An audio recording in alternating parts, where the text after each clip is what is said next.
Time together. Thanks that we get to live in the greatest country in the history of the world. We pray for all the small businesses out there, all those entrepreneurs, that you give them encouragement and wisdom and discernment with all of the decisions they've got to make. And we pray for wisdom and discernment for all of us on this committee as well. We're grateful in the name of Jesus. Amen. Amen. I pledge allegiance to the flag of the United States of America and to the republic for which it stands, one nation, under God, indivisible, with liberty and justice for all.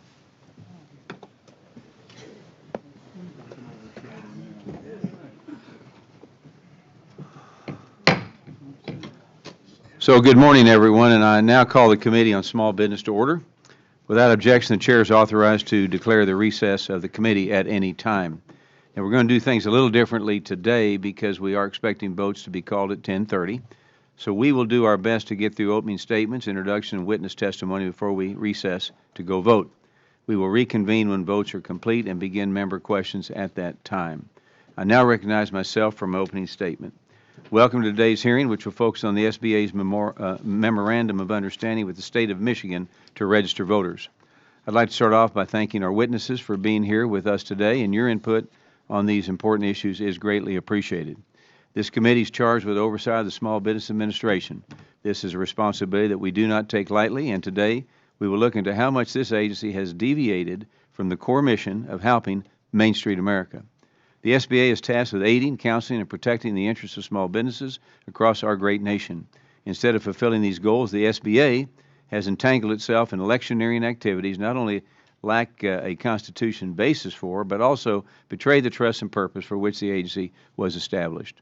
This MOU with Michigan demonstrates a gross misalignment of the SBA's priorities. Small businesses have been crushed the past few years with stubborn inflation, high interest rates, and a significant labor shortage. And while all of these issues have been hurting Main Street's ability to thrive, the SBA has decided to dedicate their staff's time and resources to register voters in a key swing state ahead of the 2024 election. Not only does this agreement turn its back on the entrepreneurs that are struggling, but it opens up a whole host of potential conflicts of interest. If a president and their agencies were permitted to freely involve themselves in elections, they would misuse this influence to stay in power. And the American people need to have confidence that agencies are acting to carry out their duties without a fear of political interference. So unfortunately, there is no longer the case, and as SBA is planning events around Michigan, the American people are going to be left wondering if the event is only held to register President Biden's target voting or not. Because of the potential to misuse this new power to register voters, the committee immediately has sent letters and started asking questions about how the SBA is carrying out these orders. And as we started asking questions, the lack of transparency was astounding. It took the SBA over 6 weeks to even show us the MOU after their initial press release announcing the new electioneering agreement. And additionally, after an SBA employee was caught on tape bragging about the administrator's campaign activities, they failed to make him available to speak with the committee until we issued the first subpoena in more than a decade from this committee. This committee will not stop calling out of this misuse of power, and we use every tool at the disposal to get the answers we need from the SBA. I want to thank you all for being here today, and I look forward to today's important. Americans need the SBA to stop playing politics and empower more establishments to weather the worsening economic conditions, just like it did for my Goodyear tire dealership so many years ago. Thank you for your time, and I'd be happy to answer any questions. Lady yields back. I now thank you for that, and now recognize Secretary Morales for his 5-minute opening remarks. Chairman Williams, Vice Chairman Luckenmeyer, Ranking Member Velasquez, and distinguished members of the House Committee on Small Business, thank you for the invitation to testify today. I'm here to explain my duties as Indiana Secretary of State in the appropriate role of the U.S. Small Business Administration. My name is Diego Morales. I'm proud to be Indiana's 63rd Secretary of State and the first Latino elected to a statewide office in the history of Indiana.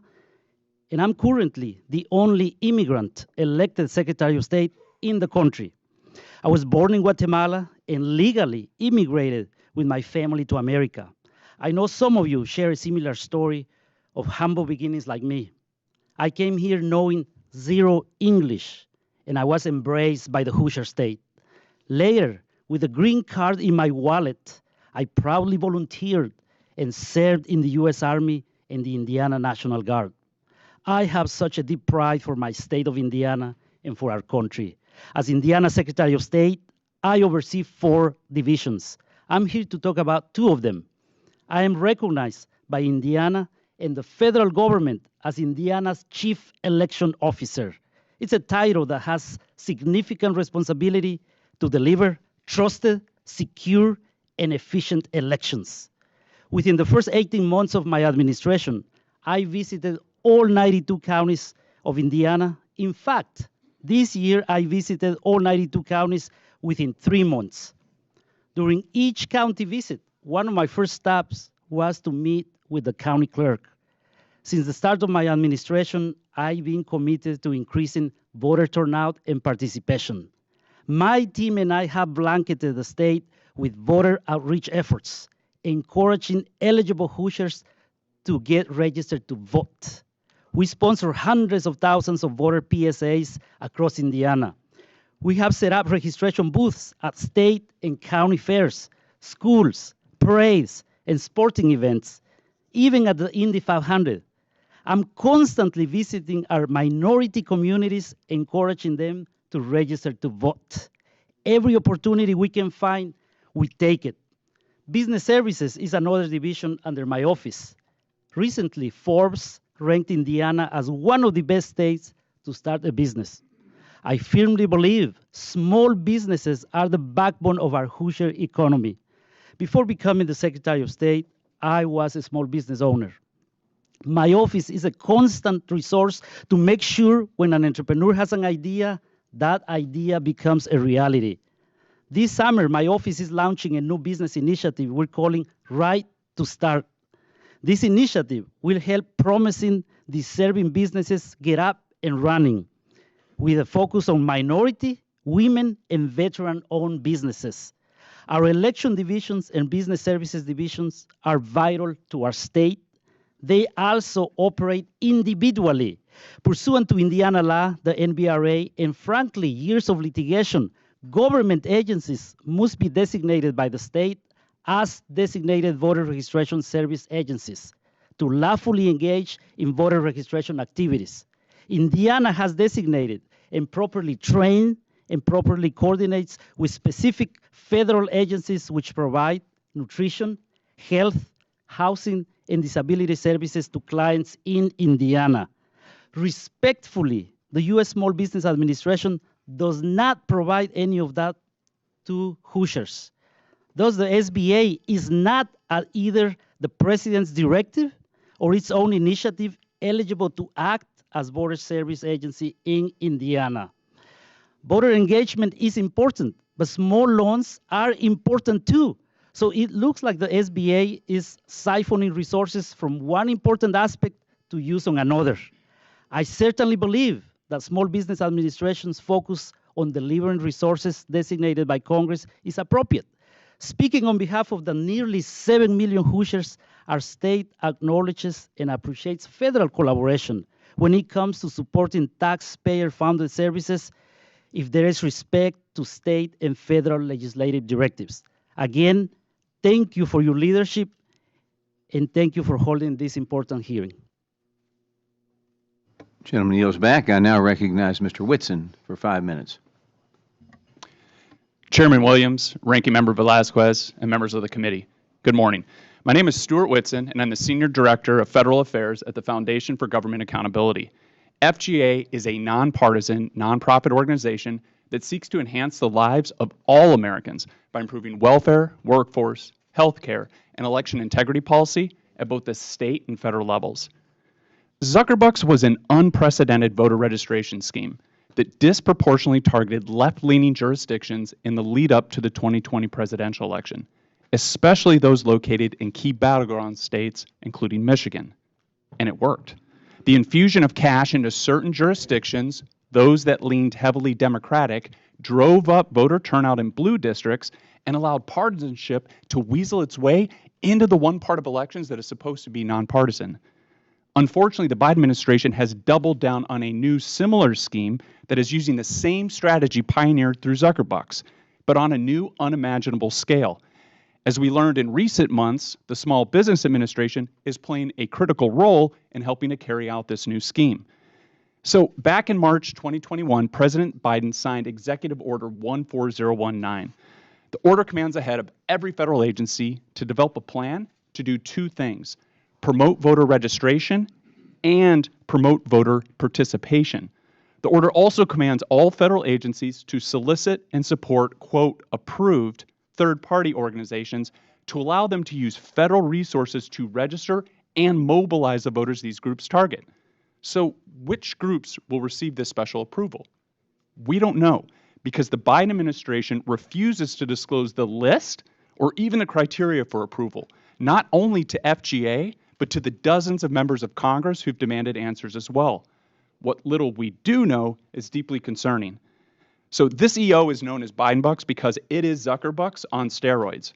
Instead of Mark Zuckerberg, it's President Biden, and instead of $400 million, it is the unlimited power, resources, and reach of the federal government and its offices located in every state across the country, including those of the SBA. So here's some of what we know so far. Back in March of this year, the SBA announced a new agreement it had made with the Michigan Department of State in response to the Biden Bucks executive order to, quote, promote civic engagement and voter registration in Michigan. So not just registering more voters, but actually helping to turn them out to vote. Campaigns call this a get out the vote effort. This, quote, first of its kind collaboration will include a new effort for the SBA to drive individuals visiting its website to a new site where visitors can register to vote. But they don't plan to stop at online voter registration. According to MDOS, the SBA's Michigan field office may also allow MDOS officials to conduct in-person voter registration at the SBA's small business outreach events. So obviously there are a number of factors surrounding this new SBA effort that draw into question the true motivations behind this new partnership between Michigan's highly partisan Secretary of State and the SBA. First, the complete lack of transparency by the Biden administration surrounding the Biden Bucks order and how precisely it is being implemented in the states. Second, the fact that this new unprecedented SBA partnership is being carried out in Michigan, a key battleground state. Third, the recently uncovered evidence revealing that the Biden political appointee currently leading the SBA may have violated federal law by using her position and federal taxpayer resources to indirectly campaign for President Biden. And fourth, the timing of the announcement, mere months before the upcoming election. The worry is that this isn't about registering small business owners across the state of Michigan, but rather this is about using generous business startup and other grants to lure targeted groups of voters, those the left believes are more likely to vote for the current president, to SBA's website and to in-person outreach events hosted in Democratic strongholds, all to help register and mobilize these voters ahead of the 2024 election. In other words, this appears to be a get-out-the-vote effort aimed at directly benefiting the Biden campaign at the expense of the American taxpayer and the small businesses the SBA is supposed to serve. So with that, I thank you for the opportunity to testify today, and I look forward to answering your questions. Gentleman yields back. I now recognize Ms. Denetz for her 5-minute opening remarks. Good morning, Chairman Williams, Ranking Member Velasquez, and members of the committee. Americans are concerned about the health of our democracy, and rightly so. Ever since our nation was founded in the Declaration of Independence, on the idea that the government is legitimate only when it rests on the consent of the governed. We have struggled over decades and centuries to live up to that ideal to make sure that our ability to have self-government extends to all eligible Americans. All of us, whatever our view, should fight for elections that are free and fair and secure. At issue in this hearing is one small way to address that struggle. Voter registration is the crucial first step toward casting a ballot, and by proxy, ensuring that our government is representative of and responsive to the American people. Except in North Dakota, if an American is not registered, he or she cannot vote. Unfortunately, U.S. voter registration and participation rates are notably low, especially compared to our peer nations. Congress has long sought to improve voter registration access, and has even involved federal agencies in this crucial national goal through a string of federal laws going back to 1955. Most notably, in the National Voter Registration Act of 1993, or NVRA, Congress provided for voter registration services at a wide array of state government agencies and authorized federal agencies to do the same. Executive Order 14109 implements this federal goal by requiring federal agencies, upon request of state election officials, to provide the same voter registration services state agencies do. Such agency-based registration allows Americans of all walks of life access in the normal course of their lives. It is available year-round, regardless of political orientation, from the government locations or websites people already visit. We should be celebrating that the federal executive branch is finally playing its appointed role under a 30-year law whose instruction has long been ignored. And because this is a governmental service, it is avowedly nonpartisan. In fact, the nonpartisan nature is protected through the NVRA and other federal laws like the Hatch Act. The intergovernmental agreement in this case also prohibits partisan conduct by any SBA staff in Michigan. The executive order is not the first federal executive action to facilitate voter registration access for federal agency constituents. In September 2008, the Bush Veterans Health Administration issued a directive to ensure patients in residential VA health facilities access to voter registration services. That policy was updated in 2014 and in 2019 during the Trump administration. This is regular, normal, and appropriate activity, and it is exactly what Congress intended when it passed the NVRA with a bipartisan vote. It intended the nonpartisan offer of voter registration application opportunities at agencies where American citizens interact, and it intended federal agencies to play a role. This committee should not get in the way of small business owners having a voice in the policies that affect them. Small business leaders think democracy is good for business. The SBA's mission is to aid, counsel, assist, and protect, insofar as it is possible, the interest of small business concerns. This is what is happening here. Because the Michigan SBA will provide access to voter registration application opportunities, small business owners who are not registered to vote can add their voices to shape our government, including policies related to small business concerns. The executive order takes critical steps to improve access to nonpartisan voter registration opportunities and reliable voting information. It is the opposite of partisan electioneering. The freedom to vote in America is under escalating attack, a national issue that requires a national response. Everyone has a role to play, including the SBA. In closing, rather than criticizing governmental attempts to ensure American citizens have access to voter registration applications, Congress should shore up democracy, including by passing the Freedom to Vote Act, which would modernize our voter registration systems and set other baseline national standards for voting in elections, along with the John Lewis Voting Rights Act, which would restore the strength of the Voting Rights Act of 1965. Thank you for having me here today. Yields back. Thank you. Now, as I mentioned at the beginning of the committee, we'll now take a brief recess until 11:15. We'll reconvene to begin member questions. We've been asked to go vote. So we'll take a recess right now.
The committee will now come to order, and we will now move to the member questions under the 5-minute rule. I want to thank all of you for waiting for us as we voted.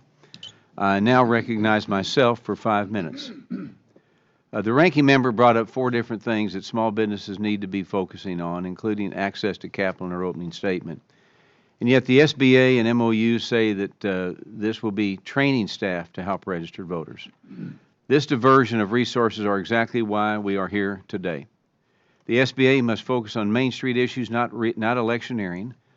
Ms. Parker, every 2 months the Job Creators Network polls small businesses around the country to hear about some of the biggest challenges they are facing. And throughout the last few years, where has registering to vote landed on a list of concerns of small business owners? Mr. Chairman, credit has become scarce for small business owners if they can even get it.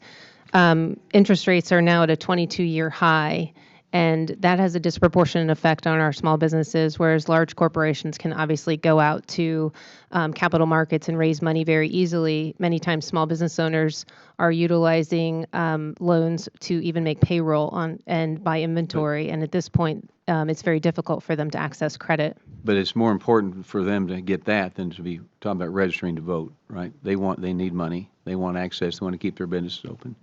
Absolutely. Now, elections are for the American people to get their voice heard, not for federal agencies to interfere with. Whether you are a Republican or you are a Democrat, you should be extremely concerned that the party that controls the White House can use taxpayers' dollars to direct the vast federal bureaucracy to influence vote behavior. We heard that these activities are being carried out in a nonpartisan way. Well, that simply is not true. The SBA has the ability to choose where they hold events, and from the publicly available information, they are choosing to spend majority of their time in Democratic strongholds. So, Mr. Whitson, can you please respond if you think the administration is carrying out this order in a way that is equally representative to Republicans and Democrats alike? Thank you for that question, Mr. Chairman. If you don't have to take my word in answering that question, you can actually take President Biden's word. And so if you look directly at the executive order itself, it says that it's focused on underserved populations. So the order by design isn't about registering all types of voters or all voters of every political persuasion. It's about registering a specific group of voters, which the Biden administration describes as underserved. So, quick follow-up. While the SBA is engaging in these electioneering activities, their research is relatively small compared to other agencies. So, can you discuss some of the other agencies that could misuse this power and describe some of the methods that they could utilize? Thank you again for that question, Mr. Chairman. So obviously the key behind this whole order is the complete lack of transparency. So what little we do know, though, is disturbing, and so this comes straight from the White House, and here's some examples. The U.S. Department of Health and Human Services has transformed more than 1,400 federally qualified health centers located across the country into voter registration hubs under the NVRA. And so what does that mean, voter registration hubs? It means that not only do they hand out voter registration applications, but they also can help people fill out the applications and then collect the applications with the promise to turn it into the state on behalf of the voter. And now remember, in the executive order, it called on these agencies to do this behavior, but it also said to work with, quote, approved third-party organizations to allow those organizations, so non-government NGOs, to come into the federal agency and engage in the voter registration services. And so there's a real risk that those approved third-party groups, that no one knows who those groups are necessarily, we've been able to uncover a few, that those are the ones that are being allowed to come into these federal agencies and actually engage in the voter registration activity. Secretary Morales, you've been Secretary of State. I was Secretary of State back in Texas. I told you back in 2005 under Governor Perry, and one of the great jobs I've had, and your duties in Indiana seem very similar to what I was doing almost 20 years ago. Some of your job handles business development, and you would assume that there would be some coordination between the SBA and your office. So in the short time we've got remaining, can you talk about your relationship with the SBA regarding small business issues? And what would you tell them if they looked to set up a voter registration MOU in your state as they did in Michigan? Thank you, Mr. Chairman. I am proud to be the Secretary of State of Indiana, and thank you for your service as Secretary of State of Texas. We have not working together with the SBA. They have not reached out to my office. If they would have reached out to my office, I would be gladly listen to them, But let me be clear, I would not sign an MOU with them. It is concerning to me what the SBA is doing in other states. I cannot speak on other states, but it is concerning that they're signing MOUs, specifically when it comes to swing states. I now recognize the ranking member for 5 minutes of questions. Thank you, Mr. Chairman. Ms. Dennis, I was proud to vote for the National Voter Registration Act alongside my Republican colleagues. Is voter registration a partisan issue benefiting one party more than another? Voter registration here is nonpartisan, and in the case of SBA, it would be available to anyone who availed themselves of it. And some witnesses have claimed that federal efforts to promote voter registration are unconstitutional. Can you please explain what authority the executive branch has to help promote voter registration? Yes, thank you. The Elections Clause of the United States Constitution recognizes state authority to regulate federal elections, but it also gives Congress the overriding power to make entirely new election rules or alter state laws. In the NVRA, Congress undertook that power and identified federal agencies as encouraged to be designated. There's nothing unconstitutional about it. Is the SBA the first federal agency to be designated as a voter registration agency under the NVRA by a state? No, it's not the first designated agency. Which federal agencies and states have worked together on voter registration?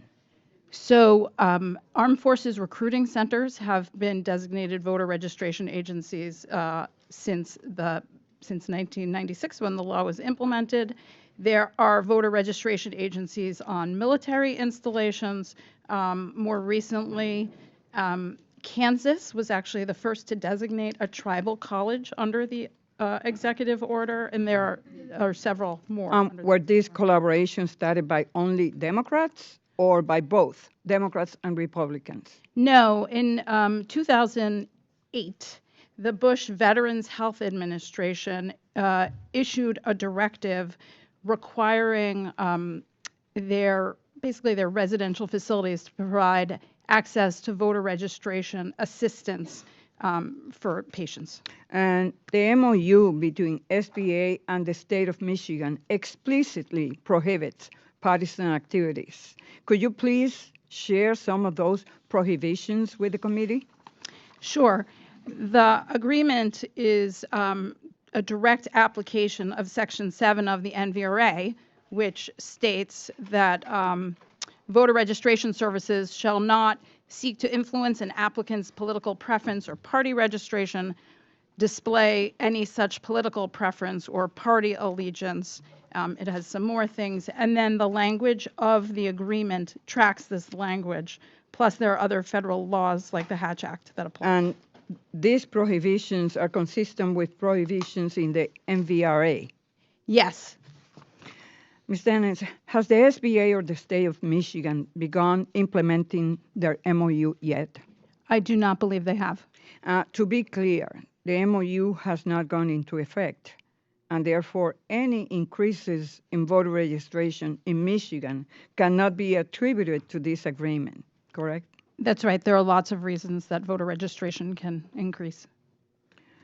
Does the executive order directing the SBA to help states in voter registration activities infringe upon state authority? No, it does not. In fact, in all instances, the actual voter registration occurs by the state of Michigan.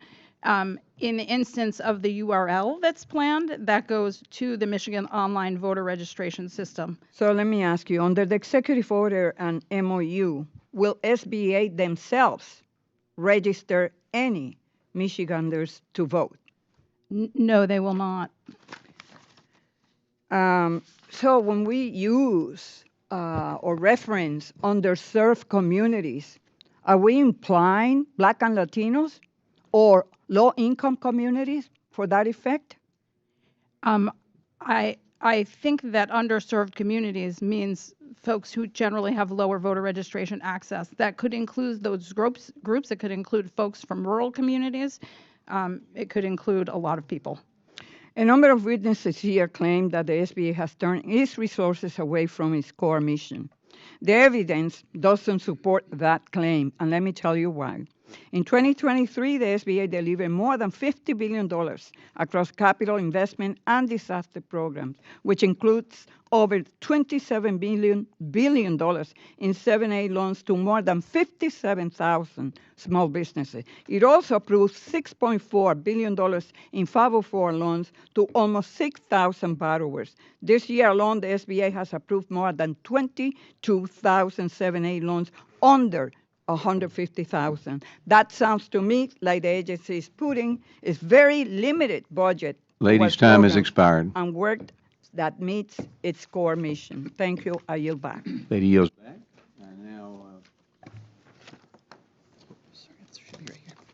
I now recognize Representative Lukemeyer from the great state of Missouri for 5 minutes. Thank you, Mr. Chairman. Start with Mr. Whitson. Mr. Whitson, first, thank you for your service. 300 missions in Iraq. You're one bad dude, so thank you so much for all that you've done for our country. Whenever we talk about this executive order, it would appear to me that the federal government is, under the Biden administration, is expanding its ability beyond what the law says. Would you agree with that statement?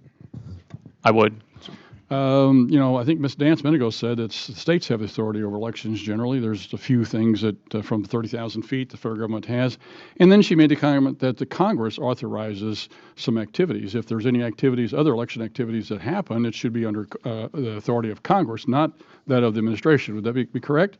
That's correct, and I would add that it's by law. By so law. Congress can only by law, and which means, as you know, both houses have to pass. So authorization of money is by law as well, right? Yes, sir. So in other words, the administration, does it have any authority to spend any of this money for electioneering based on what the Congress has authorized? It does not. So therefore, it's beyond the law right now. It actually is in violation of the law to be doing this. It would be my contention, if Congress have not authorized this, how can they be out here spending money that's not authorized? That's exactly right. And it's actually the Anti-Deficiency Act. So federal law, 31 U.S.C. Section 1341, strictly forbids federal agencies from spending money that Congress hasn't appropriated for that agency to spend. So the Biden administration its agencies are violating federal law if they're spending. Are you aware of any entity that's getting ready to file a lawsuit against the federal government for spending money they can't spend? There is an ongoing lawsuit that was filed in the state of Pennsylvania that's being challenged at the Supreme Court level. Ms. Parker, are you aware of any lawsuits? Your entity is very involved in watching over small businesses and their welfare and how the different agencies interact with them. I'm not aware. Okay. I'm not aware of any. Very good. Thank you. Mr. Morales, you indicated that you'd be willing to listen to the administration but not act with them as a partner, and that you're the election official in the state. Is that correct? That's correct. So, if the state is authorizing, they have various entities around the state to do their job, which is to help motivate people to become registered. In what situation would you want to recognize or be willing to partner with the federal government? They don't really have any authority to do this, can't spend money to do it, and yet would ask you to do this in conjunction with them. How's this going to work? Or if I will work specifically with the SBA when it comes to businesses, when it comes to our business services division under the Secretary of State's office. Anything regarding elections, I was honored to share with my testimony today that as the first Latino Secretary of State, I'm the only one who goes to all the minority communities, to rural Indiana, everywhere, to register eligible Hoosiers to vote. That's my job, and my team and I have blanketed the state to make sure that every eligible Hoosier has the opportunity to vote. It would seem to me that it'd be the responsibility of the various parties as well as the state election officials to register people, not that of the federal government. Would that be a fair statement? Well, both parties can, obviously, certainly they can encourage folks to register to vote, but I'm taking this on a personal level because, before I became a naturalized citizen myself. This is personal for me. That is why when I became a naturalized citizen myself, on that day, I went to register to vote, and I have not missed one election ever since. We as Americans now need to take this seriously. This is our civic duty to do our part as well. Thank you for that. I think that's a very powerful statement that you've made there from someone who has immigrated to this country and now understands the greatness of our country and one of the foundations that makes us great. So thank you for that. Ms. Parker, the Job Creator Network is very, very important with regards to overseeing a lot of issues that affect small businesses. Is this an issue that affects small businesses, voter registration? No, it is not, sir. Why do you think the administration is getting involved in this then? I don't think I would speculate on why they're getting involved in that, but I can say that the Small Business Administration's mission is about helping small businesses like mine in a time of need, whether it's credit or other things. We've seen tornadoes across the nation from Texas to Michigan, and communities devastated, much like mine was when the hurricanes came. That is the role of the SBA, is to help those small businesses. Let me just close with this. There was a headline in one of last week's national papers. Regulatory burden under Biden soars to $1.6 trillion, 292 million paperwork hours. That's what we should talk about, not going out here and doing something that's quite frankly illegal by spending taxpayer monies on registering voters. With that, Mr. Chairman, I yield back. Gentleman yields back. I now recognize Representative Chu from the great state of California for 5 minutes. Ms. Dennett, as you know, the clients with whom the Small Business Administration interacts and serves are entrepreneurs and small business owners. These are the people who would receive help with voter registration under the MOU between the SBA and Michigan's Department of State. We've heard from our Republican colleagues here today that this is an attempt by the Biden administration to register voters sympathetic to the Democratic Party. This would imply that all those who would register Democrat rather than Republican. Do you have reason to believe that small business owners tend to lean Democratic more than they lean Republican? No, there's no reason to assume that. And in fact, I seek unanimous consent to enter into the record a January 2020 Gallup poll showing that small business owners were evenly split 50-50 between preferring President Biden or Donald Trump. And this, of course, was in 2020. It is before Mr. Trump was convicted of 34 felonies, but I think it still bears relevance to this discussion. Ms. Dennett, thank you for your testimony here today. That is so fact-based. We all should agree that helping eligible American citizens register to exercise their right to vote in federal elections is a good thing.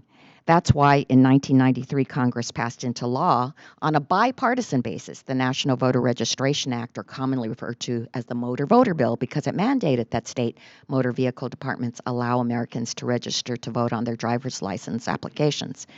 But the NVRA also authorized other types of nonpartisan voter registration activities. For example, it allows state governments to designate federal agencies as voter registration agencies.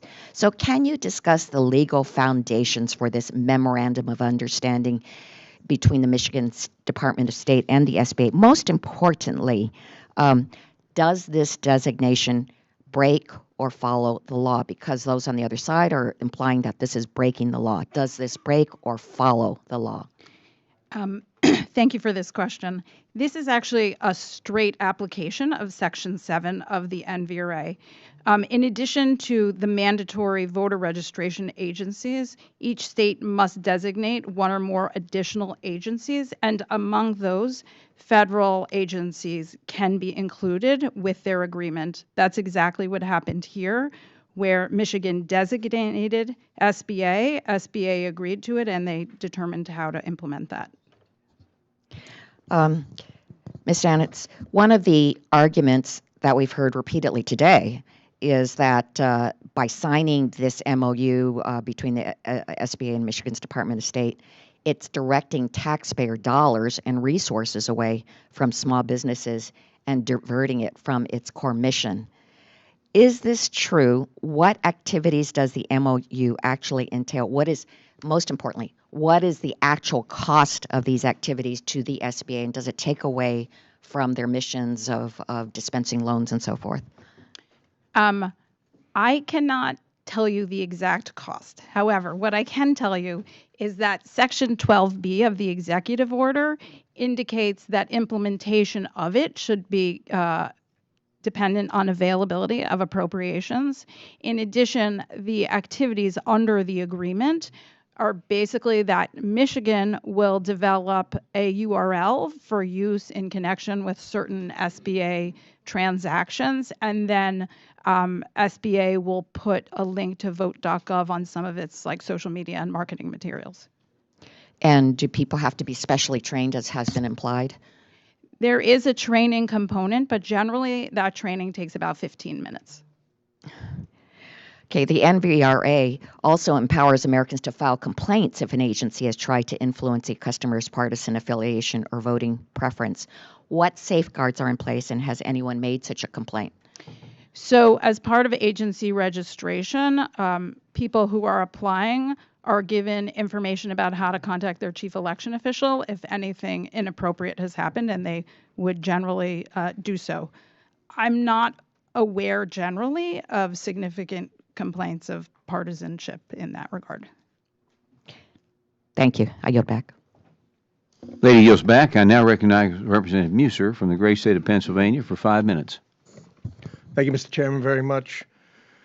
So the SBA signed an agreement with the state of Michigan. We've finally received a copy of the MOU signed by Jennifer Kim. The MOU is in effect, just unquestionably. I asked in a previous hearing for emails from Administrator Guzman.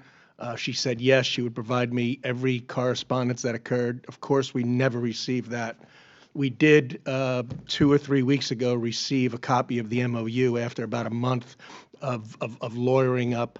This Jennifer Kim was hired in 2022. Her entire background, even the SBA put it on the website, was for voter registration in the state of Michigan. She worked for Kamala Harris, and she was a community organizer. And by the way, the taxpayers are paying her $183,100. She was hired to register voters in the state of Michigan. She had no background whatsoever for with small business. This character, Tyler Robinson, we certainly aren't relying any of his statements that were recorded, because I mean, he seems like he's a goof. However, everything he said actually occurred. Okay, it was accurate. Administrator Guzman has gone to the state of Michigan 8 times. That's twice as many as any other state. The areas where she's gone, voter registration has gone up. I have the data. Seek unanimous consent, Mr. Chairman, to provide this document for the record. And again, it's twice as much in Michigan as any other state, and we all know Michigan is a hotbed for this upcoming election. So the MOU, as stated, is in effect. All of this is going on, and yet we're kind of being convinced to not look over here. We issued subpoenas to try to get to the bottom of it. These individuals, including Plews and Tyler Robinson, have lawyered up. Why would they lawyer up if everything is on the up and up? And again, the SBA, we all agree, has real work to do besides trying to win Michigan for their current occupant of the White House. So, Mr. Whitson, I'd like to ask you, so have you heard any other agencies engaged in this? Like, there's been some rumors about HUD being involved?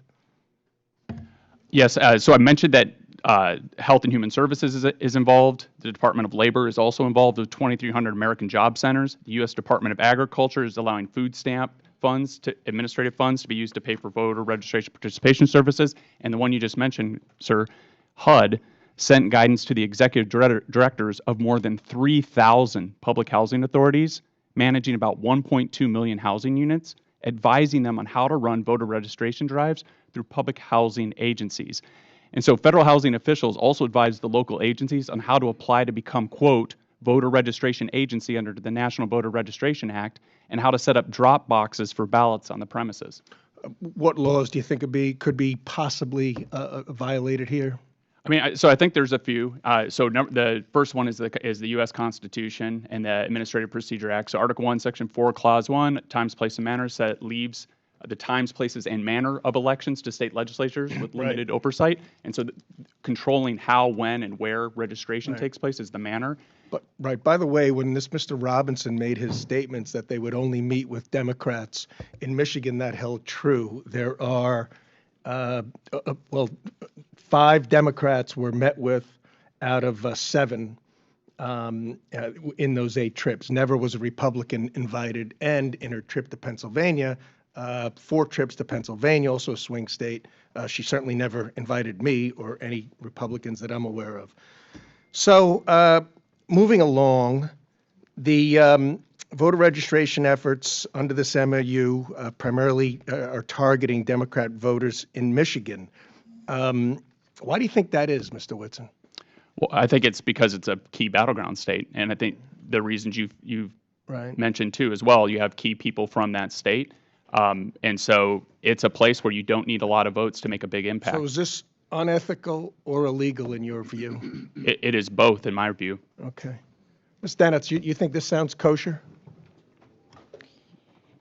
I think there is beauty in agency-based registration because it is available to people, regardless of their background, when they go into government agencies or deal with government programs that they are already Thank you. My time engaging has with. expired. Thank you, Mr. Chairman. I yield back. Gentleman yields back. I now recognize Representative Landsman from the great state of Ohio for 5 minutes. Thank you, Mr. Chairman. Full disclosure, I'm a big fan of democracy. I'm a big fan of voting. I'm a big fan of voter registration. When I saw the hearing was about a Secretary of State having an MOU with the SBA to go out and register people to vote, I thought that's wonderful. You know, maybe that's what we're promoting and suggesting every state should do. So that we can have a greater participation in our democracy, which is at the heart of a healthy democracy, right? We want to see more people, irrespective of who they vote for or their partisan affiliation, we want to see them participate in our democracy. That is at the core of a healthy democracy. Turns out the hearing is different. It is an effort to suggest that voter registration and efforts to partner up between secretaries of states and agencies, nonprofits, whatever it is somehow problematic, when, of course, it is very important to the health and ultimately the future of our democracy. Mr. Morales, you are a Secretary of State in Indiana. I am next door in Ohio. I downloaded the voter registration form in Ohio. Now, I'm assuming they're very similar, but I just want to make sure. On this voter registration form, it asks, if you're a U.S. citizen, if you're 18 years old. It asks for information about you, your name, where you live, birth date, just looking here. You sign it, which makes a lot of sense. There is, at least on this one, there's nothing about partisan affiliation. On the voter registration that you all have in Indiana, do you ask people what their party is? You don't do that? No, we don't. Oh, you don't do that. Okay, that's good. And then it doesn't say anywhere on here, it doesn't say who you're going to vote for, right? It doesn't say... And I'm assuming that's true in Indiana. You don't ask people who they're voting for. You just register them to vote. You know, in fact, when I crisscross all 92 counties within 3 months, when I go to schools, when I go to communities, I ask them to register to vote. That's and great. I'm very clear as I ask them, I'm not here to tell you who to vote for. That's not my job. My job is to register to vote. 100%. I think that is absolutely perfect. Keep up the good work. I think that is, to me, at the heart, again, of our democracy. Ms. Danitz, the act of voter registration itself, is that partisan? No. The act of voting itself, is that partisan? No. I The mean, people principles express of- their preferences. Correct. But the act of voting itself, going into a booth and voting, is not partisan. No. The principles of democracy, including registering people to vote and voting, those principles of democracy, are they partisan? No. Okay. Is this hearing partisan? You don't have to. I'm not sure I. Okay, that's fine. It seems to be. It's. I hope we turn a corner, realize that what happened in any time the Secretary of State in any state says, hey, let's go register more voters. We should, as Americans who believe in our democracy, be very excited about that and encourage that. Before I yield, Mr. Chair, can I, because Mr. Robinson was brought up, can I submit into the record Mr. Robinson's transcribed interview statement? Okay, thank you. And with that, I yield. Gentleman yields back. Now I recognize Representative Mann from Kansas, the great state of Kansas, for 5 minutes.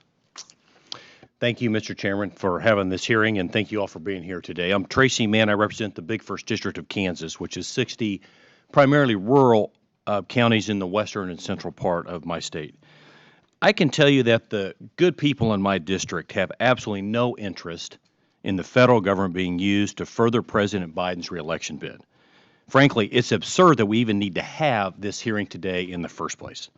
Record high inflation, never-ending red tape, bureaucracies like the ATF at your doorstep demanding you shut down your doors for misspelling a name on a gun sale form. These are the things that real business owners are dealing with in my district every day. I said repeatedly in this room, issues like this should not be Republican or Democrat issues. It's frankly un-American that the SBA would turn themselves into an arm of the Biden campaign under the guise of, quote, small business outreach, end quote, targeting swing state voters. And that really is a fundamental issue here. No one here is against registering more people to vote. We want robust turnout elections. The issue here is going after specific swing district voters in specific areas, because we all know that elections are driven by turnout. And the turnout in certain areas dramatically impacts the election. And that's the fundamental issue here. We wonder why Americans have lost faith in their governmental institutions. It's because of this weaponization of the government. Instead of helping to register voters in swing states, the Biden administration should be helping small businesses to thrive, or at the very least get out of the way. A handful of questions. First, for you, Mr. Morales, I know you're the Secretary of State of Indiana, your state. I'm the former Lieutenant Governor of my state. We both know that the SBA and the executive branch have no role in the election process. The Constitution empowers the Congress and states to regulate elections. I'm also the father of 4 elementary school children. These are some basic separation of powers issues that we all learned back in elementary school. So my question for you, sir, do you believe that should Americans be concerned about the SBA involving itself in the elections process? Thank you for the question, Congressman. The SBA should be focusing on helping small business owners. I believe small business owners are the backbone of our Hoosier economy in my state, and that should be their role. It has to be a clear separation, as you stated. We cannot generate confusion, because if people go there asking for a loan, and then they will find an application form for voter registration, that may generate confusion. That is why my election division under the Secretary of State's office, that's when we step in. We're doing everything we can to register as many eligible Hoosiers day in, day out, Congressman. Yeah, I agree and appreciate the answer. Question for you, Ms. Parker. Our founders masterfully created the Declaration of Independence, which outlines our values, and then the Constitution came along and enshrines our values. In your view as the president of the Job Creators Network Foundation, how can America get back to these basics and stop interference like this? That's a great question. As far as Americans, they do want to see their government work for them. They want to see their government function normally, and they don't want to see one side tip the scales for the other. And that is what the SBA is doing. I see the SBA's role as maybe an internal version of me. Essentially, they should be advocating to the administration when regulations are going to hurt small businesses. That's what I do. I spend 7 days a week, 24 hours a day, 365 days a year thinking about how I can help small businesses. I think that's what the SBA should be doing from the internal side. I wholeheartedly agree. Last question for you, Mr. Whitson. In your view, are small businesses in this country better off than they were 4 years ago? And what do you think that the SBA should be focused on? So I think if you look at the numbers, thank you for that question, by the way, Mr. Congressman. If you look at the numbers, they clearly are not. I mean, we're Biden inflation, we're suffering record high inflation levels. That affects loans, that affects a number of other things. So businesses are hurting, people are hurting. And so the SBA, like all the other federal agencies, need to focus on their primary mission and help people the way Congress intended them to. But even more important, there's a danger when federal executive agencies, led by political appointees of any party, get involved in the business of voter registration and targeted voter registration, because you're basically inserting campaign activity. Wholeheartedly, this is targeted voter registration. This is un-American. I think everybody knows it's wrong. And Mr. Chairman, thank you for having this hearing. I yield back. Representative Skelton from the great state of Michigan for 5 minutes. Thank you so much. It is a great state, Mr. Chair. Thank you. I agree with my colleague, Mr. Mann. It is so unfortunate that we are having this hearing today.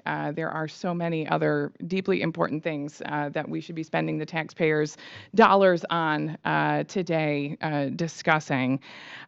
Before we begin, Mr. Chair, I have a letter from the Small Business Development Center that I would like to submit here for the record, in addition to a map that outlines the details of specifically when and where voter registration has increased in the state of Michigan.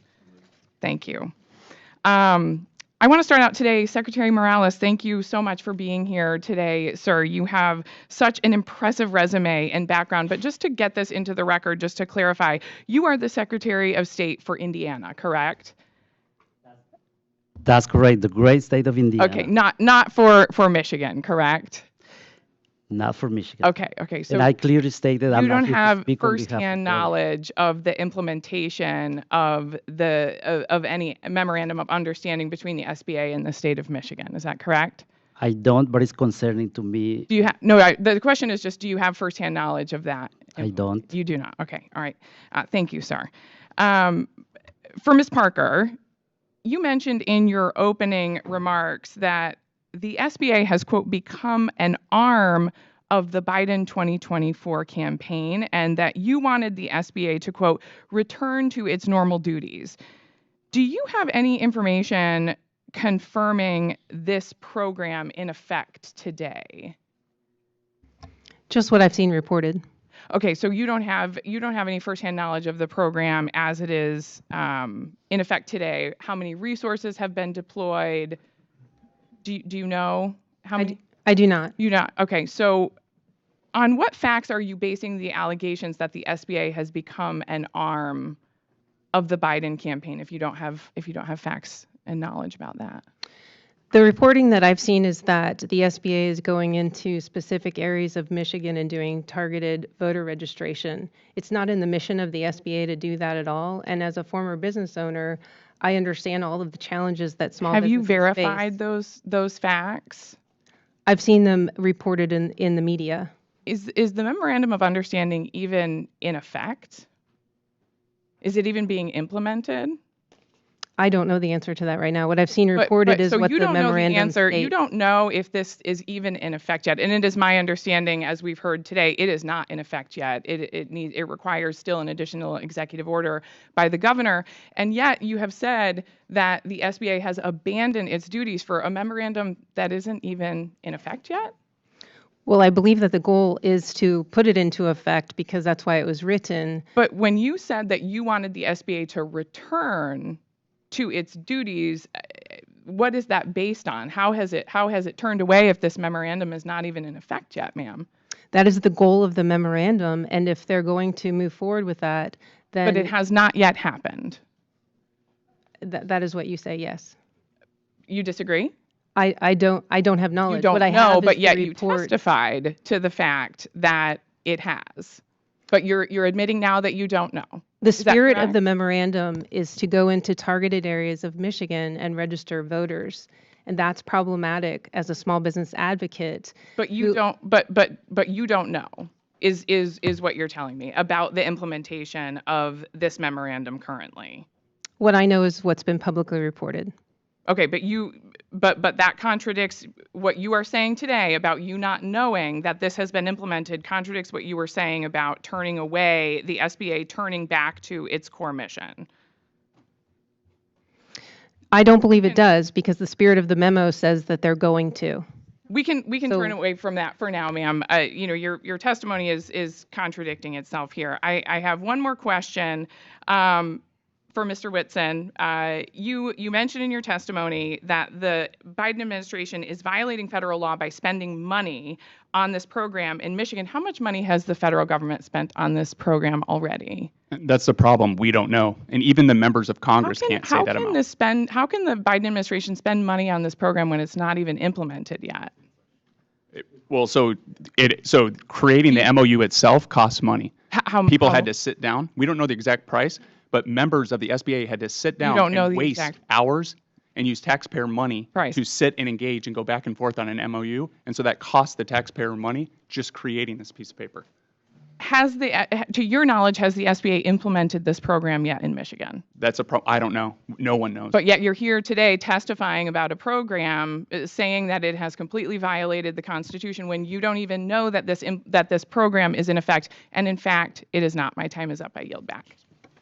Lady yields back. I now recognize Representative Van Dyne from the great state of Texas for 5 minutes. Well, let me clarify. The MOU is absolutely in effect. It is absolutely in effect, and it was in effect from day one when it was signed. We know that the URL exists. Absolutely, the URL exists. I would suggest you look it up. If we need to send that out to the rest of our committee members who seem to be blind on this, please let's do that. I'm going to ask staff to make sure that we're doing that because apparently some members of this committee don't understand what's happening at the SBA. And by the way, we would love to know how often that URL is being used. But guess what? We don't, because we have made requests repeatedly to the SBA for further information. They have been ignored. So all of this questioning about what we know and what we don't know, it's impossible to find out because the SBA won't work with us. They will not give us information. So what we do know is what's been reported. We know what's been signed. We know that it is in effect. But in order for us to know how efficient it is, we would actually have to rely on our own agency to respond to a congressional committee's request for information, which they have not done. So I appreciate my good member on the other side asking those questions and asking for verification. I would also ask that she sign on to our request for information from the SBA to be able to say whether or not what they're doing, because we know where their dollars are going. We have no idea what the outcome is. This is typical of working with this administration. I'm going to ask Secretary of State, if you got a request from the SBA to actually implement a program similar to what they have in Michigan, what would your response be? Thank you, Congresswoman. Absolutely, I will not sign an MOU with them as it is in other states. Why? Because it has to be a clear separation. I have 4 divisions. I'm here to talk about 2. I spoke about 2. I will be glad to work with the SBA when it comes to helping small business owners in Indiana. But when it comes to elections, that's why my role in my election division under the Secretary of State's office, that's our responsibility to register as many eligible Hoosiers in our state. So it has to be a clear separation. Yeah. So you think that it would be inappropriate for a federal agency that is taking its request directly from a presidential candidate to use the states? Well, according to the NBRA allows the states to designate voters registration agencies. So constitutionally, it should be up to the states on how they're actually conducting That's their elections and whether or not they believe it's fair. And I believe we, the states, know better how to run our elections than the federal government. I can tell you, being a representative from Texas, I do not want D.C. anywhere near my federal elections. So I appreciate that statement very much. And yet again, the Biden administration is flagrantly violating the law. It's misusing precious taxpayer dollars. SBA has a track record of putting job creators last in favor of advancing partisan causes. And now the SBA has taken the blatantly illegal step of using taxpayer funds to prop up President Biden's failing campaign. It's a clear sign of desperation amid crushing inflation and decades-high interest rates. We know the work the SBA is doing to register voters in Michigan is deliberately targeting in areas where the Biden campaign needs strong voter turnout. We know that these efforts have nothing to do with helping America's small businesses deal with difficult economic environment created by Biden's reckless and harmful economic policies. And as if this isn't enough, the SBA has refused to comply with our congressional oversight efforts, forcing our committee to issue its first subpoenas in years. This is an administration that could not care less about what laws they're breaking or taxpayer dollars they're misusing, or that they are operating wholly outside the direction of Congress. I will continue to work with my colleagues on this committee to hold the SBA's feet to the fire and hold this administration accountable for failing taxpayers, working families, and job creators. Mr. Whitson, you have been great. I appreciate the time that you have spent here and on our Ways and Means Committee. Can you tell us what else we as members of Congress can do to stop these schemes? Thank you for that question, Congresswoman. So I think like the best thing that Congress can do right now is do what you're doing here. Exercise your oversight power and gather evidence that states with principled attorneys generals can use to establish standing to bring a lawsuit to stop this. So it's exercising that power to establish standing. But in the process, you're also going to do a couple things. One, you're going to discourage bad behavior by federal employees that may be carrying this out by letting them know that you're going to hold them accountable should the administration change and you be in a position to do that. If they violate the Hatch Act or they violate any law, Congress is going to hold them accountable. They should know that.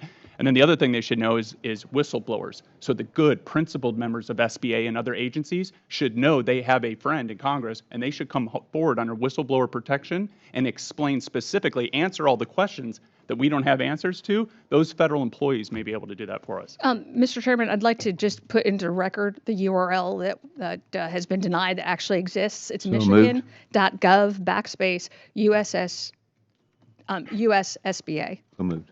So for any of our colleagues who have a question on whether or not that exists, here it is. Thank you very much, and I yield back. All right, I now recognize Representative Crane from the great state of Arizona for 5 minutes. Thank you, Mr. Chairman. Mr. Whitson, in your opinion, sir, why is the SBA involved itself in election process and registering voters in swing states? Thank you for that question. So this is part of the executive order. It commanded every single federal agency to take part in this whole of government, get out the vote effort to benefit the Biden administration. And so SBA is one of those tools. And so Michigan, as we mentioned, it's well-known fact that it's a key battleground state. And so it doesn't require a lot of votes to make a significant impact. Right. And so that's right. what it appears. What does the SBA stand for, Mr. Whitson? Do you know? It's the Small Business Administration. Do you find that odd that the Small Business Administration is involved in getting out the vote in a state that President Biden is down in and absolutely needs to win to stay president? Absolutely. Yeah. You said that there's other government agencies doing this as well, Mr. Whitson. Can you go over those real quick? Yes, so again, that's the Health and Human Services has transformed more than 1,400 federally qualified health centers located in states across the country into voter registration hubs. You got the Department of Labor has turned more than 2,300 American job centers, again, scattered across the country into voter registration hubs. USDA, Department of Education is allowing federal work-study funds to go to college students to become an army of workers for left-wing groups engaging in voter registration activity, again, in strongholds where there's more Democrat votes than there are Republican. So Yeah. the list goes on. Imagine that. You also said this was more alarming than the Zuckerbuck scheme by the Democrats back in 2020. Can you elaborate on that?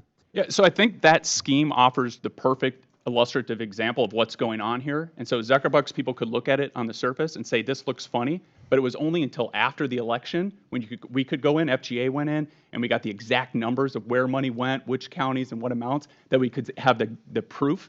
And so this is that same scheme, but instead of $400 million, it is the unlimited funding, resources, reach, and power of the federal government and its agencies in every state. So it's Zuckerbucks on steroids. And we don't even know how much they're spending yet, do we? Because they won't be transparent about it, right? That's exactly right. That's what I thought. Ms. Morales, why do you think the SBA is involving itself in, I'm sorry, Mr. Morales, why do you think the SBA isn't involving itself in your state, in Indiana?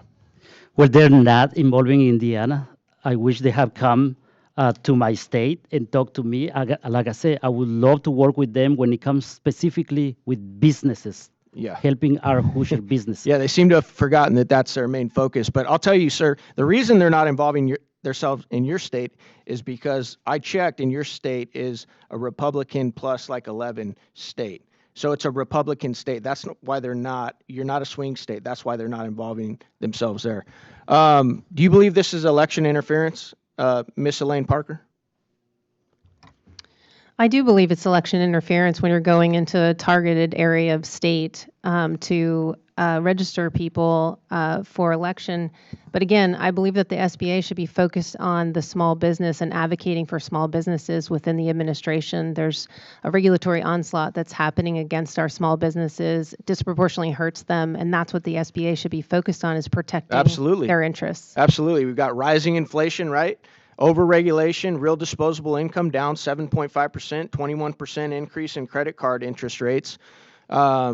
But according to Tyler Robinson, who happens to be the special advisor to Administrator Guzman, Robinson claims in a video, this is him saying it, not me, that SBA Administrator Guzman is the most traveled cabinet member, visits battleground states with Democrat members of Congress to help them and Biden get reelected, and that she indirectly campaigns for the president by announcing or highlighting investments in certain communities by the Biden-Harris administration to sway support. But our Democrat colleagues will have you try and convince you to believe this stuff isn't even going on. It's unbelievable. I've heard from the other side today that the act of voter registration, it's not partisan. We all heard that, right? The act of voting, that's not partisan either, right? We heard that.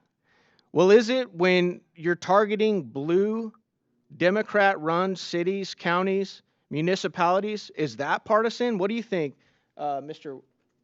Winstrom?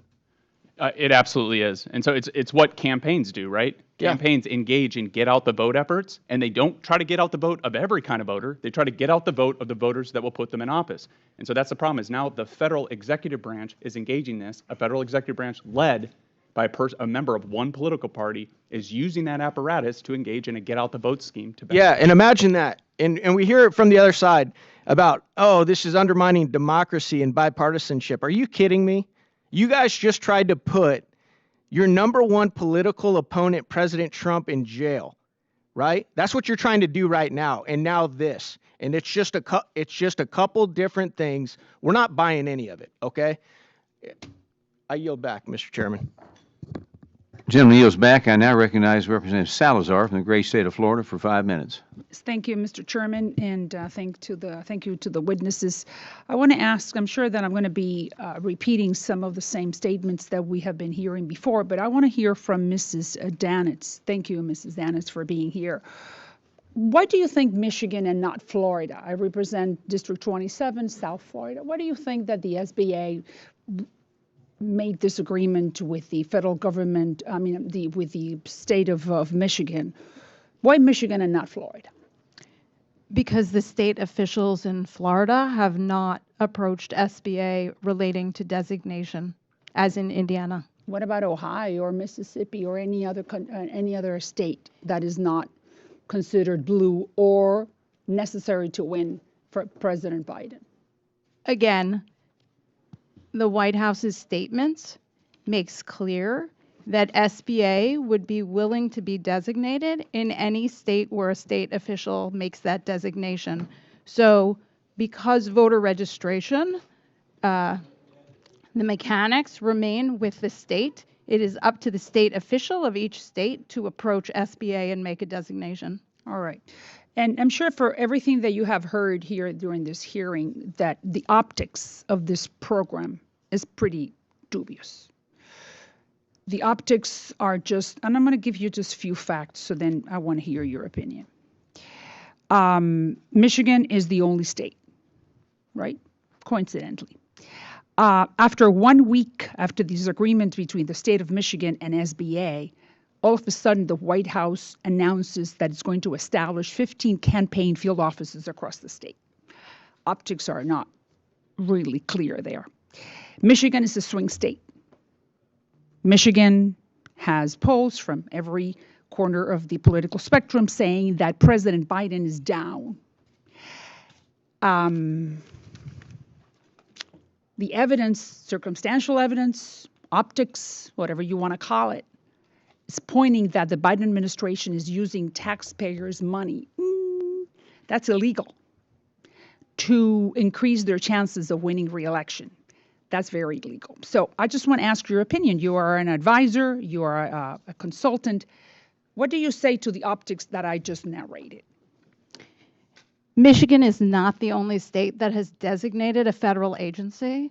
And quite frankly, is the only one that has right now an agreement with the state of with the Secretary of State, with the federal government, meaning the SBA, which is the same thing. Feds, SBA, same thing.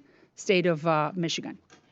So because of the structure of the NVRA, there's no specific way that each state has to undertake the designation process. So for example, no, we're not saying that they have to, but Michigan did take it.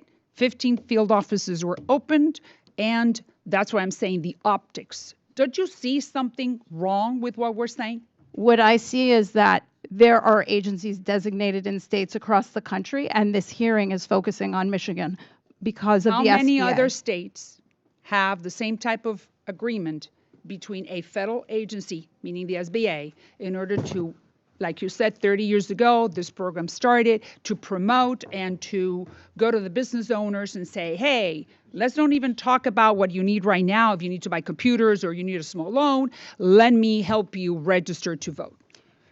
Kansas, New Mexico, Arizona. Do they have the same type of agreement between They have designated federal agencies, and those federal agencies will be providing voter registration services. But they are not in place right now. They haven't started, like Michigan started a week ago.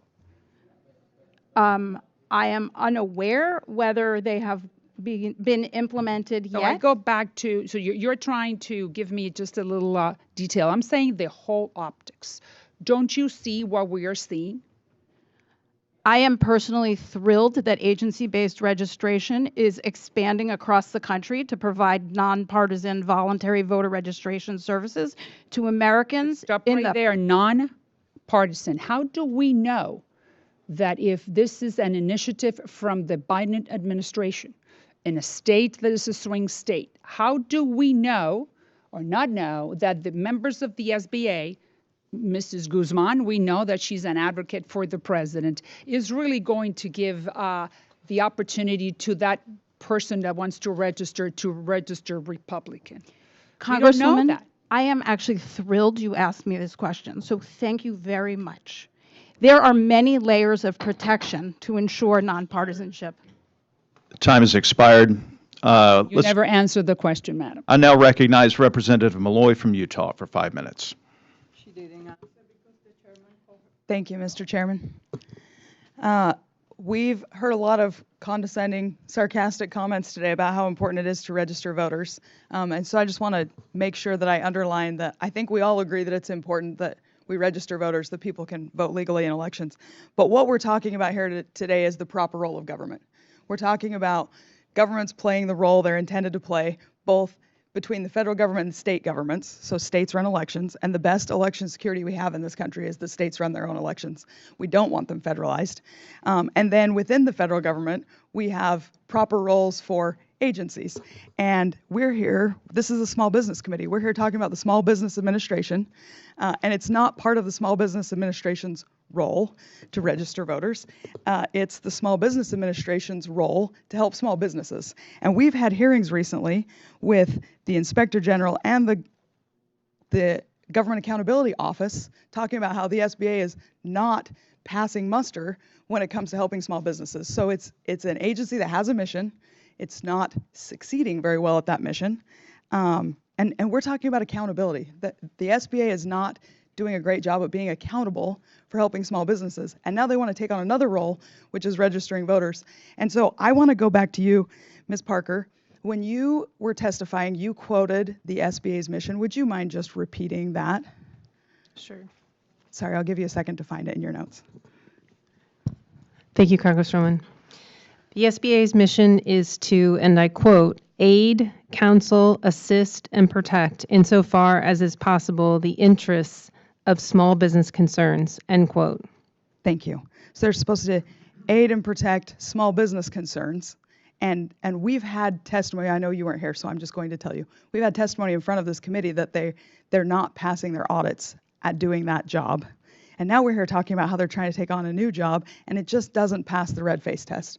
They're registering voters, not nationwide, but in swing states, and specifically in very blue parts of those swing states. Mr. Whitson, you talked about the lack of transparency, and we've kind of hinted at it, but would you just take 1 minute and elaborate on the lack of transparency? Because I think that speaks to the accountability piece of this. No, I think that's exactly right. Thank you for that question, Congresswoman. And so if this was above board, if it was everything the other side claims it is, wouldn't you be shouting from the hills the details of this plan? Wouldn't you be proud to go on and say exactly what SBA is doing and where it's doing and how it's doing it if it were above board? And so the lack of transparency is a huge problem. It was a problem from day one. The order came out in 2021. My organization, FGA, filed a Freedom of Information Act request to answer these questions, to say, we'll take your word that this is above board, and we just want to see the details to make sure that's the case. And this is going to shock the members, but we were stonewalled. And so we sued the Biden administration in federal court in Florida, and that lawsuit is still ongoing, but what we've uncovered is the same kind of alarming stuff. So we found listening sessions with left-wing groups, coaching the agencies before these strategic plans came out, coaching them on what their strategic plans should look like. And so we can see the participants at these listening sessions, and it's all the same left-wing groups, one of them, Demos, who actually crafted the plan, this whole idea of using executive order to exploit a section of Section 7 of the NVRA that had never been used in the 30 years existence of the NVRA. Never had this section been used that's being used for the first time by Biden's team. There are other agencies under other parts of the NVRA that the other witness was alluding to, but not under this section. This is the first time, and that's according to the White House, because they bragged that this was the first time ever in the 30 years existence this had been done. Thank you. So if we're talking about the proper role of government, the SBA is playing a role that isn't their proper role, and we're talking about accountability. They're not being accountable or transparent about what they're doing. That's why we're here talking about this. This is a problem, and it's Congress's job to oversee. Ms. Danitz, you talked in your testimony about making sure we register all eligible voters. In fact, you stopped and emphasized all eligible voters. But this isn't really an effort to register all eligible voters, is it? It's targeted at specific areas in a specific state that could change the outcome of a presidential election. I actually don't have a question. I just wanted to say it. I don't want to use any of my time on it. Mr. Morales, for closing, you talked about approved entities and state functions. What is the state's function when it comes to registering voters? Easy and simple to register eligible Hoosiers to vote in my state. And each state has the same responsibility. There's a state elections official. They're responsible for registering eligible voters, correct? That's correct, and it has to be a clear separation. And how excited are you about the idea of the federal government coming in and stepping on your toes and playing your role? I'm not excited about that. Mr. Chairman, I yield back. Lady yields back. I now recognize Representative Stauber from the great state of Minnesota for 5 minutes. Thank you very much. In my over 5 years representing northern Minnesota, not once has a small business owner come up to me and said the way to improve their business struggles is through increasing voter registration. They usually reference topics like inflation, workforce issues, and overburdensome regulations, all issues that have become worse under this current administration. A day after the SBA's MOU with the Michigan Department of State was released, Administrator Guzman sat in this very hearing room and avoided addressing the question of why this program was necessary for the SBA to lead. I asked her directly, where in the SBA's congressional mandate is election part of the Small Business Administration's responsibility? Her response was that this MOU was not election work. However, it is clear by the testimony today, no one believes that. There are some discrepancies with the statement made by SBA officials and the descriptions in SBA documents. The involvement of the SBA SBA will go much further than just providing a URL on its website.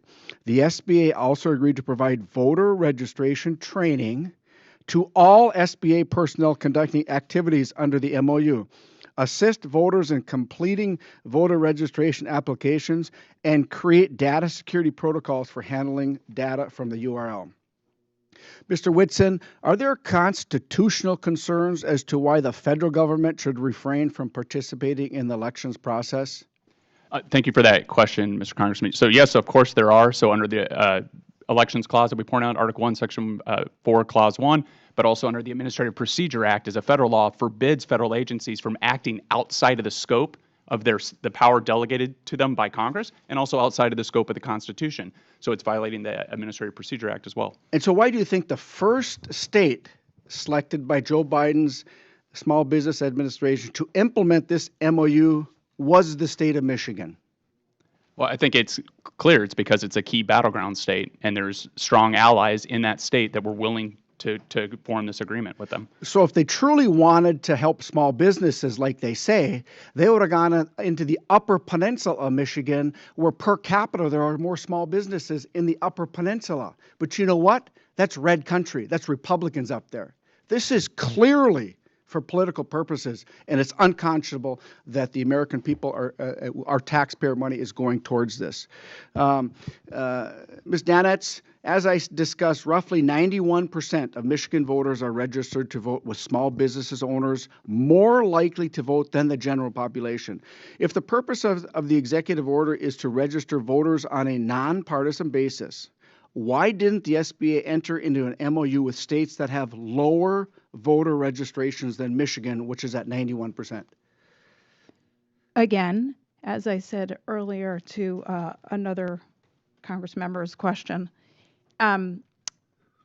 SBA's ability to enter into these agreements is contingent on state election officials or the states making a designation.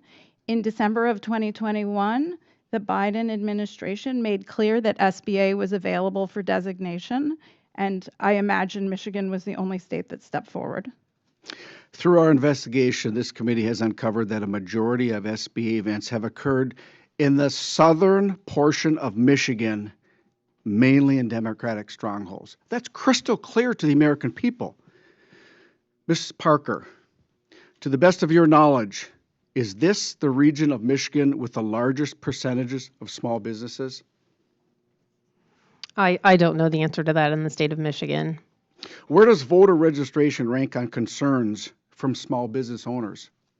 Our small business owners have not registered that in any way, shape, or form. What they talk about to us is the credit crunch, inflation, and issues like that, the onslaught of the regulations that are just killing them.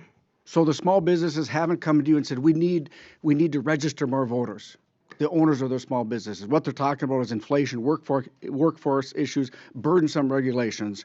Is that correct? That is correct. What should the SBA be doing to help small businesses instead of taking time to register people to vote? The SBA needs to be an internal voice for the administration and educate the administration on the effect of the $1.6 trillion worth of regulations that have been passed under this administration, of which $1.2 trillion have been passed in this year alone. Those are the things that are hurting our small businesses. These are one-size-fits-all regulations that many of the agencies are not even following the law to measure how they impact small businesses and measure if it's going to be a disproportionate impact on them. Thank you very much, Mr. Chair. My time's up, and I yield. Gentleman yields back. I now recognize Representative Alford from the great state of Missouri for 5 minutes. Thank you, Mr. Chair. The Small Business Administration was created in 1953 by President Eisenhower with a mission to aid, counsel, assist, and protect the interests of small business concerns, preserve free competitive enterprise, and strengthen the overall economy of our nation. It was not created to register voters. Yet, despite this clear and obvious mission to help small businesses, Administrator Guzman has spent her time flying to the South by Southwest Film Festival or to Togo or to swing states to register voters for the Democrat Party. In fact, Administrator Guzman often travels to Michigan and other battleground states, including Democrat members of Congress with her, President Biden, Vice President Harris, other senior White House officials. While at these inherently political events, Guzman makes statements showcasing investments in Michigan communities, especially on trips related to President Biden's Investing in America tour, promoting the Biden-Harris administration's small business boom. So basically what they're doing, they're taking the show on the road. They go to Michigan and say, hey, look what we've done for you. Would you like to register to vote? Folks, it's very simple why we're here today, and I strongly disagree with the ranking member. This is not rhetoric, Mr. Chair. This is reality. The Small Business Administration is engaged in electioneering at the taxpayer's expense. And you wonder why they don't want us to come over to their office. You wonder why we have to introduce the Congressional Access to Bureaucratic Offices Act so we can go over and see what they're doing. We go over there and there's empty desks. It's time to get back to work and not electioneering. I want to show you a map, if we can hold this up here.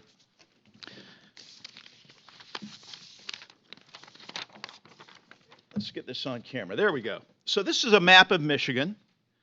These areas down here, as mentioned before, Michigan is a Democratic state, pretty much. It's kind of in the middle, but it's nowhere near Indiana is on R+11 on the Cook survey. These areas down here, these counties, are blue strike-through areas. Those have the highest number of registered voters recently. Well, guess what the red dots indicate? Those are the visits by Guzman and the Small Business Administration on this tour to register voters. It looks like they've accomplished what they want. Democrat gains, strong Democrat gains from 2020 to 2022. They have done 15 visits in these areas. The map does not lie. Mr. Whitson, I know your organization has been closely tracking this administration's use of taxpayer money in campaign activities. Is this a violation of the Hatch Act, if not in the letter of the law, but in the spirit of the law? It arguably is, and so that is a key question. Administrator Guzman's actions are questionable, but the facts aren't known yet. But any activity happening by local people on the ground could fall to that level, and then I'll leave it at that. Well, I think it's deplorable, especially when there are small businesses out there suffering under the inflation that this administration has caused with this demonization of fossil fuels, and the SBA, which is not doing a great job of providing the capital, nor the resources, nor the counseling. That's why we've had to introduce the Rural Business Performance Act. That's why we've introduced the SERVE Act to get the Small Business Administration off its butt to help our veterans. I do want to correct the record in one aspect. Ms. Danette said that the reason the SBA isn't in Florida or Ohio because the states did not reach out to the SBA for help. Well, I want to be clear for the record that Michigan did not reach out to the SBA for help. The SBA reached out to them. Mr. Morales, in the short time that we have left, has the SBA volunteered to come to your great state and do some wonderful thing in the great state of Indiana? They have not yet, and I have yet to meet with them. Would you like to? If they want to work with my office, specifically helping small business owners, of course, not for elections. Well, wait a minute. That's their job, is to help small businesses. You don't want them to come help register voters, even if they're Republican? When it comes to registered voters, that's my job in my election division. Thank you for being here, our witnesses. This is disgusting, what's happening. We've got to protect our elections, and we've got to get the Small Business Administration back to the business of doing business in America and from Main Street. Thank you, and I yield back. Gentleman yields back, and with that, I would like to thank our witnesses for your testimony today and for appearing here. And before we end this hearing, I would like to submit a letter for the record also from America's SBDCs, stating that they do not want to be involved in these voter registration efforts, and without objection, we'll do that. Now, without objection, members have 5 legislative days to submit additional materials and written questions for the witnesses to the chair, which will be forwarded to the witnesses. So I ask the witnesses to please respond promptly if that occurs. If no further business, without objection, the committee is adjourned. Thank you.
difference in the lives of millions of people. And I specifically also would like to recognize the staff that I've worked with over the years. And Mr. Chairman, I'd just like to mention their names, if it's okay with you with regard to our time. Celia Alvarado, Craig Higgins, Aaron Kulojeski. I hope I got this right, Aaron, your last name. And she's been phenomenal throughout this entire time I've been on the subcommittee as chair and then as ranking member. Dean Coulibaris, Jean Kwan, Laurie Mignon, Maren Stein, Jonathan Stivers, Stephanie Reed, Lillian Wasbury, Jason Wheelock, and of course on my staff, my personal staff, Gregory Adams, and many more interns, especially. Some of you may know I started my public service career as an intern for the late Congressman Ron Dems, and this was during Watergate. And then as a former chief of staff for 11 years here on Capitol Hill, as a staffer to Ron Dems. So this has been more than half of my life that I've been in public life. And members of this subcommittee, though, as I said earlier, we have policy disagreements, but our commitment to this mission and the staff's mission, again, I want to thank the staff because they work in an incredibly bipartisan manner to try to make sure that the goals of both sides are met, and they have done a lot of the heavy lifting, and I want to thank them again for that. Also, the work of diplomats and development experts cannot be supported, however, with this bill, a 12% cut, as we're contemplating in this fiscal year 2025 at the House mark. What we're faced with today is a deeply political bill that seeks to satisfy the most extreme, I think, here, not on this committee necessarily, but throughout this House, without consideration of the real-life consequences of our national security and the well-being of our allies. Outside of general underinvestment in our work globally to pursue American interests and values, this bill repeats many of the bad ideas of last year's House bill and then doubled down with some new ones. And I hope over the coming weeks we'll be able to discuss many of these deficiencies. But this morning, let me just focus on three things: the devastating impact of climate change, the patterns that we see, the need to empower women, not just as economic actors, but as having autonomy over their bodies, and the disastrous consequences of the United States walking away from the rest of the world. First, this bill takes, quite frankly, a dishonest approach to the threat posed by climate change. People are confronting the impacts of human-caused climate change right now. Life-threatening temperatures, crop failures, floods, and severe weather. Many of us are experiencing this in our own districts and hometowns. The past 12 months have been the hottest ever measured, and this year's hurricane season is predicted to be especially active because of record ocean temperatures. Yet this bill ignores this reality. It includes no funding for clean energy, no funding to help communities adapt to drought, rising coastlines, or extreme heat, no funding to stop deforestation or recurring coastal flooding. And even worse, the bill cuts off cooperation with other countries to address this existential threat. Climate change is taking people's homes and livelihoods over and over again, and this bill is silent on it. The second issue is the continued war that this bill wages on women's reproductive freedom.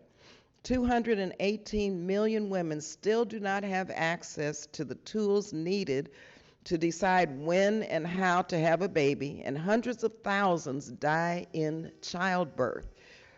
But the House mark will make it harder for women to access care. It also cuts off funding to UNFPA, the one partner that provides services to mothers and their babies in the hardest places to reach. We know these are failed policies with negative impacts for child mortality and health and economic empowerment, but yet the majority wants to repeat the same destructive playbook. But perhaps the most damaging aspect of this House mark is the abdication and retreat of United States leadership around the world. The bill projects a world view that sees issues and countries as black and white, good and evil. If we don't like everything about an organization or can't control all of their actions, this bill prohibits funding it. It's our way or the highway, and this is fundamentally undemocratic and anti-democratic for a country that stands for democracy. These contradictions are very glaring in this bill.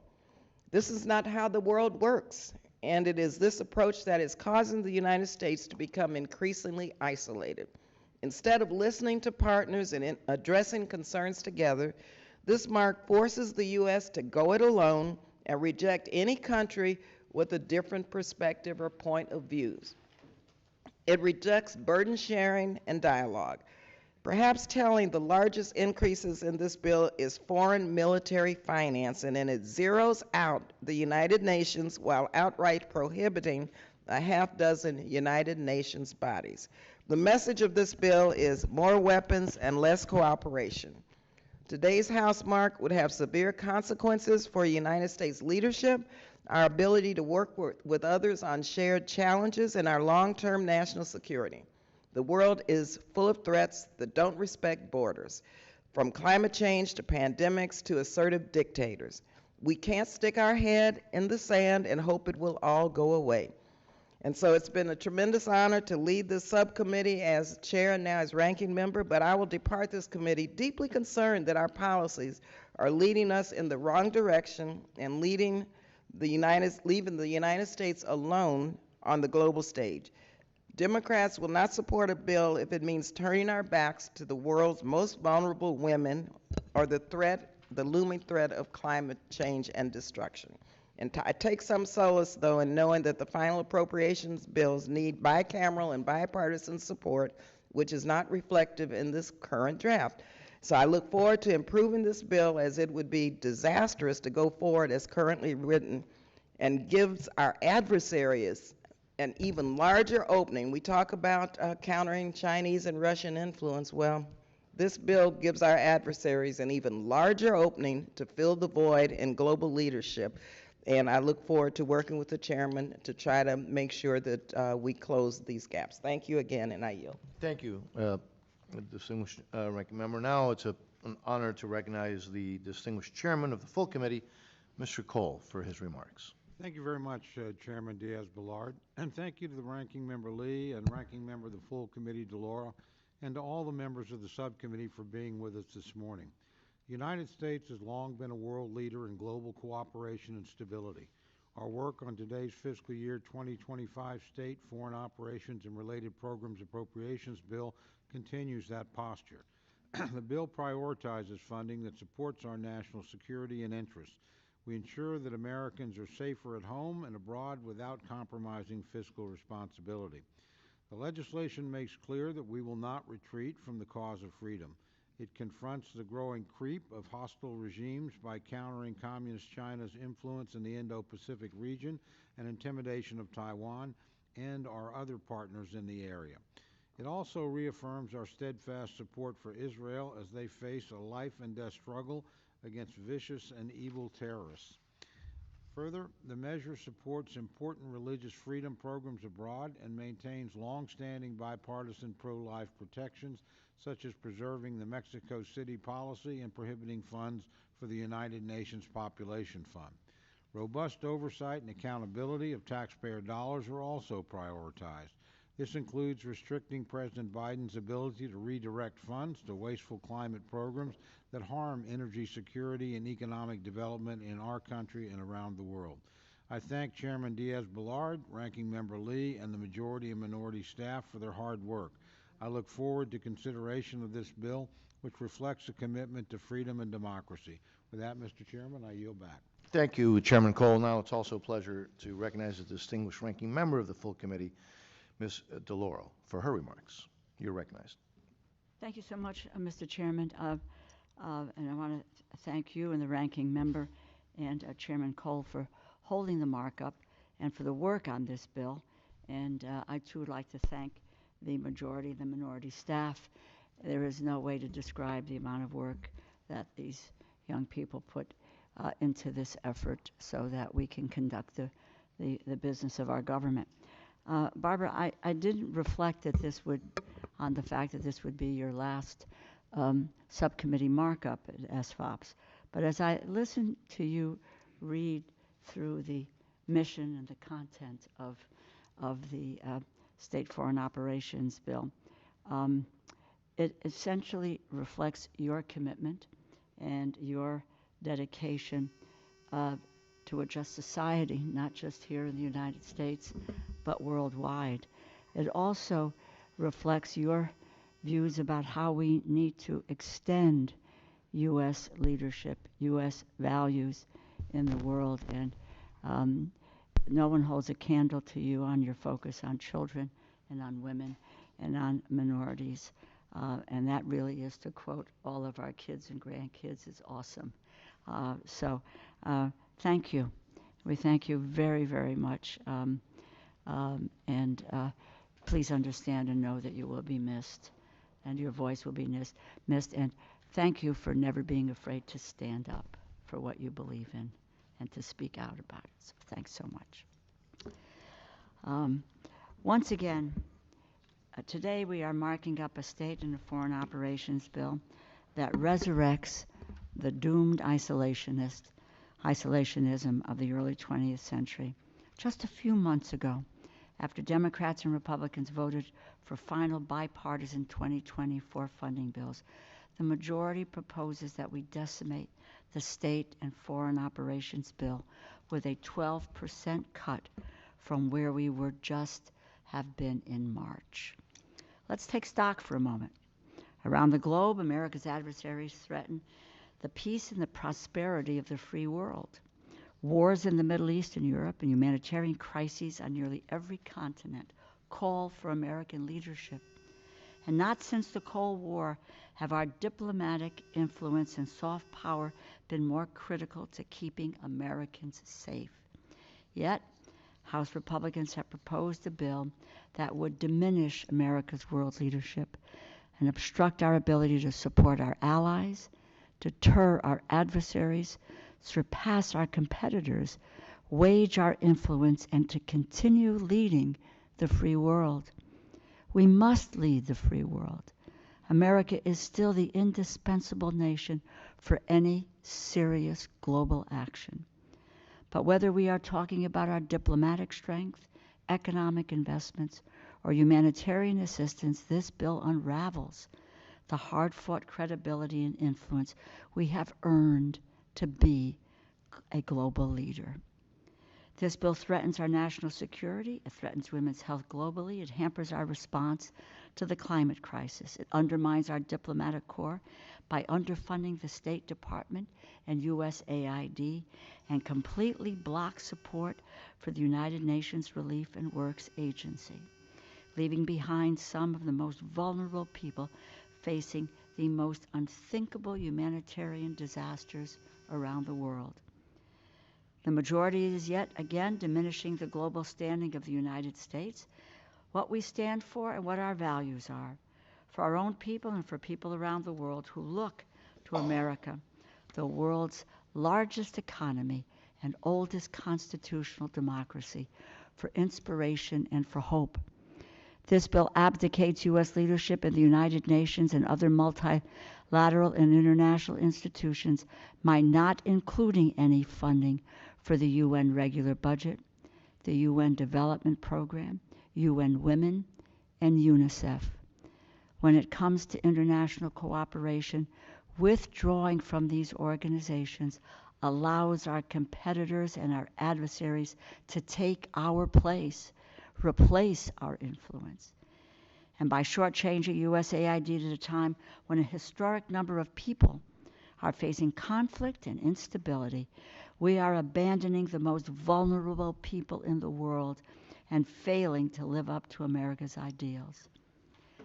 I am awestruck that the majority is once again dragging us through the same ridiculous song and dance on these appropriations bills that lead to chaos, division, and shutdown threats.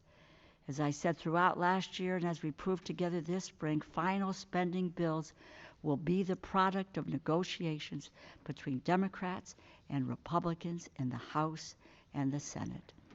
The majority's top-line funding level falls short of the American people's needs, short of what both parties just agreed to in March. 80% of the Appropriations Committee voted to pass the final 2024 Appropriations Acts. Our starting point for 2025 must provide at a minimum a 1% increase in defense and non-defense funding, consistent with the framework set in the Fiscal Responsibility Act that Republicans demanded. Democrats will accept nothing less than a 1% increase over 2024 in non-defense and defense funding. That is what the law provides for. For the sake of our national security, for women's health globally, and our response to a climate crisis, Republicans must abandon their reckless and bipartisan path, join Democrats at the table to govern, and it is time for the majority to govern. For all of these reasons, I cannot support this bill. Thank you, and I yield back. Thank you so much. Do any members, other members, wish to make opening remarks?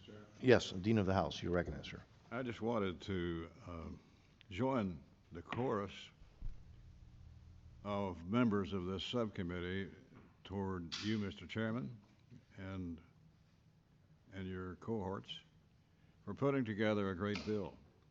This is a really good one. I'm especially thankful that you included numerous provisions relating to fentanyl. Folks, we're losing 100,000 of our fellow citizens every year through the use of fentanyl, and especially young people. I know that the fight will take a long time to mature, but your bill smooths the way for international efforts to stop the flow of fentanyl across our borders. Unfortunately, most of the fentanyl is coming from the border, where we have not enforced the law